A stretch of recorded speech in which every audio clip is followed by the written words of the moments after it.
Reliance industries Bharat की सबसे बड़ी कंपनी। 15 जुलाई को इसकी 43वीं एनुअल जनरल मीट थी।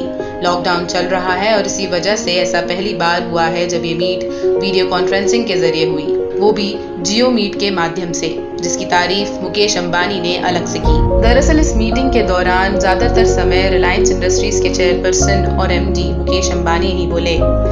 मुकेश अंबानी ने जियो के बारे में बताते हुए पहले तो अतीत के कई नंबर गिनाए जो अंकगणित में जियो की सफलता बता रहे थे। फिर फेसबुक से लेकर गूगल तक के साथ हुई बड़ी बड़ी डील्स के बारे में बताते हुए जानकारी दी कि कैसे रिलायंस तय समय से काफी पहले ही कर्ज मुक्त हो गई है। और फिर 5G के बारे में बताते हुए कहा, जियो का भारत में लार्जेस्ट कस्टमर बेस है। जियो निर्विवाद रूप से मार्केट लीडर है। जियो ने 5G सॉल्यूशन का बिल्कुल स्क्रैच से निर्माण और विकास कर लिया है।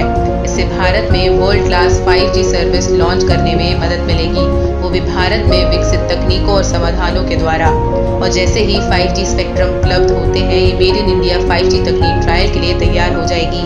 उसके अगले साल तक ये फील्ड तक भी पहुंच जाएगी। हमारे ऑल IP नेटवर्क्स के चलते हमें 4G से 5G पर अपग्रेड करने में भी दिक्कत नहीं होगी। जैसे ही जियो के 5G सॉल्यूशन राष्ट्रीय स्तर पर सुदृढ़ हो जाएंगे, हम इन 5G सॉल्यूशंस को दुनिया भर के अन्य टेलीकॉम ऑपरेटर्स को निर्यात करने की स्थिति में होंगे। मैं जियो का ये 5G सॉल्यूशन प्रधानमंत्री नरेंद्र मोदी के अत्यधिक प्रेरक दृष्टिकोण यानी आत्मनिर्भर भारत को समर्पित करता हूँ। आपको पता ही होगा कि US और USR के बीच आए दिन स्पेस वॉर छिड़ी रहती है।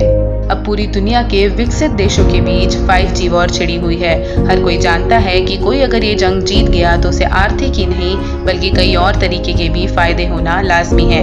5G को लेकर हवावे वाला मसला अभी तक शांत नहीं हुआ है। पिछले दिनों UK और USR भी खुल के हवावे के विरोध में आ गए थे।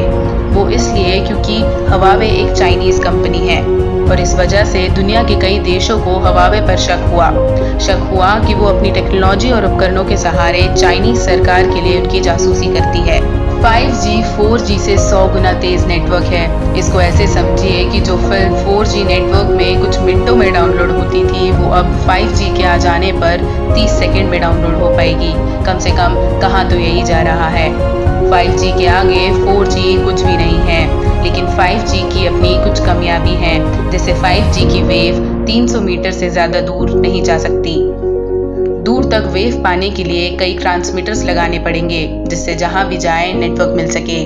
पेड़, बिल्डिंग या बुरा मौसम वेव को तोड़ सकता है, मतलब सिग्नल आने बंद हो जाएंगे और काम रुक जाएगा।